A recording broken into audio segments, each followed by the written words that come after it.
முதல்ல அனைத்து ஊடக சகோதரர்களுக்கு எனக்கு வணக்கம். தென் சென்னையில் பிரச்சாரம் மிகச் சிறப்பாக நடைபெற்று வருகிறது. நான் மக்களோடு மக்களாக இருக்க வேண்டும், எனக்கென்று ஒரு தொகுதி இருக்க வேண்டும், அந்த தொகுதிக்குட்பட்ட மக்களோடு மக்களாக உங்களில் ஒருத்தி என்று நான் இருக்க வேண்டும் என்றுதான் நான் எனது ஆசையோடு நான் போட்டி போடுகிறேன். நான் என்று ஏற்கனவே ஏறக்குறைய 25 ஆண்டுகள் நான் பொது வாழ்வில் இருந்திருக்கிறேன். 4.5 ஆண்டு காலம் ஆளுநராக இருந்திருக்கிறேன். 3 ஆண்டுகளும் துணைநிலை ஆளுநராக இருந்திருக்கிறேன். இது எனது அரசியல் அனுபவம். ஆனால் திராவிட முன்னேற்றக் கழகத்து வேட்பாளர் அவரை ஆதரித்து பேசும் ஒவ்வொருவரும், அது உதயநிதியாக இருக்கட்டும், கனிமொழியாக இருக்கட்டும், மா சுப்பிரமணியமாக இருக்கட்டும், ஸ்டாலினாக இருக்கட்டும், எல்லாரும் அவங்களோட சாதனையை பேச மாட்டேன்றாங்க. இவங்க ஏன் ஆளுநராக இருந்து இங்கே வராங்க அப்படின்னு பேசுகிறாங்க. ஆளுநராகவே இருந்திருக்கலாம் அப்படின்னு. அதை முடிவு செய்வது நீங்கள் அல்ல.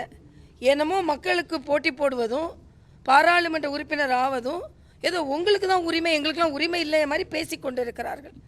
நாங்களும் மக்களோடு மக்களாக நின்று வெற்றி பெறுவோம். ராஜ்பவனில் இருந்திருக்க வேண்டியது தானேன்னு கேட்குறாங்க. நான் கேட்குறேன், சகோதரி கனிமொழி அவர்கள் திகார் ஜெயிலில் இருந்துட்டு வந்து தேர்தலில் போட்டி போடும்போது நான் ராஜ்பவனில் இருந்துட்டு வந்து தேர்தலில் போட்டி போடக்கூடாதா? எனக்கு என்ன எதிர்மறை கருத்துக்கள் இருக்கிறது? மக்கள் மீது அக்கறை கொண்டு நான் போட்டி போடுகிறேன். அதே மாதிரி பிஜேபியில் ஆள் இல்லாமல் போட்டி போடுறாங்க, ஆள் இல்லாமல் போட்டி போடுறாங்க என்பதை யாராவது சொன்னால் கடுமையாக நான் எச்சரிக்கிறேன். இன்றைக்கி நீங்கள் கனிமொழி ஏன் தூத்துக்குடியில் போட்டி போடுறாங்க? தூத்துக்குடியில் வேறு ஆளே இல்லையா? நீங்கள் வாரிசுகள் தான் போட்டி போடணுமா? மத்திய சேனையில் தயாநிதி ஏன் போட்டி போடுறாங்க? வேறு கட்சியில் ஆளே இல்லையா?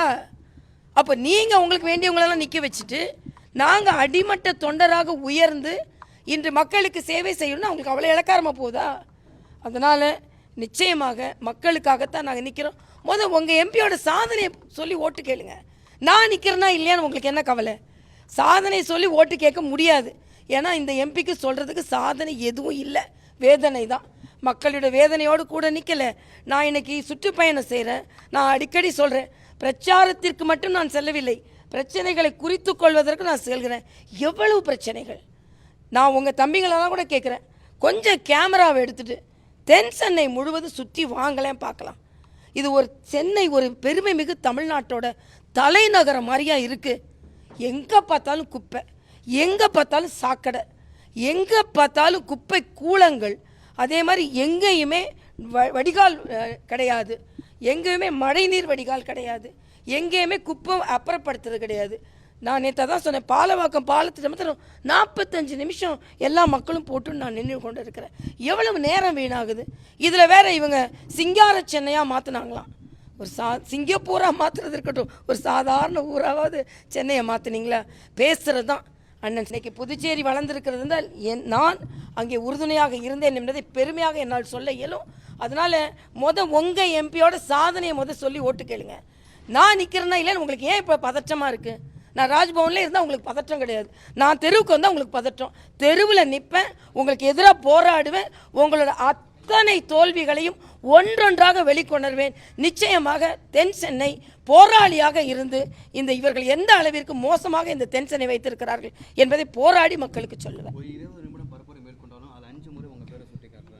அதான் சொல்கிறேன், அவ்வளோ பதற்றத்தில் இருக்காங்க.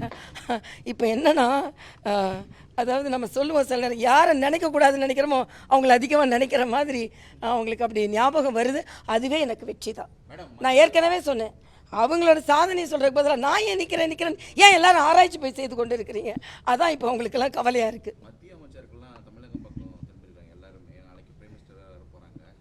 மக்கள் மத்தியில் எந்த அளவுக்கு ஒரு தாக்கத்தை ஏற்படுத்தும், எப்படி மாற்றங்கள் ஏற்படுத்தும்? இப்போ நீங்களே பார்க்குறீங்கள, மத்திய அமைச்சர்கள் எல்லாம் தமிழகத்தின் மீது நம்பிக்கை வைத்து அவர்கள் வருகிறார்கள். தம்பி அனுராக் தாக்கூர், நான் இளைஞர் அணியில் பணியாற்றுறது, நாங்கள் 2 பேரும் ஒன்றா பணியாற்றியவர்கள்.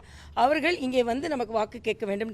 எல்லாவற்றிற்கும் மேலாக நான் நன்றியுள்ளவளாக இருப்பது மரியாதைக்குரிய பாரத பிரதமர் அவர்களின் வருகை. இந்தியா முழுவதும் நடக்கிற தேர்தல், தமிழ்நாட்டில் நடக்கிற தேர்தலில் அதில் தென் சென்னைக்கு வருகிறேன் என்று, தென் சென்னை மக்களை பார்க்க வேண்டும் என்று கூட்டம் வச்சா கூட அரசியல் கட்சி தலைவர்கள் தான் வர முடியும். ரோட் ஷோனா மக்கள் வந்து பார்க்கலாம். அதனால் அவர் தென்சென்னை மக்களிடம் வேண்டி கேட்டுக்கொள்வதற்காக வருவது எனக்கு மிகப்பெரிய பாக்கியம். பத்திரிகையாளர் சந்திப்பில் சொல்லும்போது இந்த 4 கோடி ரூபாய் பிடிப்பட்ட விஷயத்த பாஜக வந்து அதிகாரோட பேசல, இதே மற்ற கட்சி பண்ணியிருந்தாங்கன்னா 10 லட்சம் ரூபான்னா கூட எவ்வளோ பெரிய விஷயமா பேசியிருப்பாங்க அப்படின்னு அது அவருக்கு கிளியராக சொல்லிட்டாரு, என்னோட பணம் இல்லைன்னு சொல்லிட்டாரு. அதனால் செல்வ பிறந்தைகள்லாம் இதை பற்றி பேசுகிறதுக்கு என்ன இது உரிமை இருக்கிறதுன்னு எனக்கு தெரியவில்லை. அவர்கள் இன்றைக்கி கூட சொல்லியிருக்காரு 10 ஆண்டு கால ஆட்சியில் என்ன செய்தாங்கன்னு. செல்வ பிறந்தகை வந்து அவங்க தேர்தல் அறிக்கையும் பாஜகவோட ஆட்சியின் அதிகாரத்தில் இருக்கும் பொழுது சாதனைகளையும் பார்க்கட்டும், எல்லாம் அதை காப்பி பேஸ்ட் பண்ணியிருக்காங்க. இன்னொன்று, ஏற்கனவே நடந்து கொண்டிருக்கிற சாதனைகளை எல்லாம் நாங்கள் என்ன செய்வோம்னு சொல்கிறாங்க. அவங்க 1 லட்சம் ரூபாய் மகளிருக்கு ஒரு வருடத்திற்கு கொடுப்போம்னு சொல்கிறாங்க. நான் சொல்கிறேன், அவங்க 1 லட்சம் ரூபாய் அவங்க சம்பாதிக்கும் அளவிற்கு அவர்களை தொழில் முனைவோர்கள் ஆக்குவோம்னு சொல்கிறோம். இதுதான் பாஜகவிற்கு அவர்களுக்கும் உள்ள வித்தியாசம். செய்திகளை உடனுக்குடனும் துல்லியமாகவும் தெரிந்து கொள்ள சப்ஸ்கிரைப் பண்ணுங்க.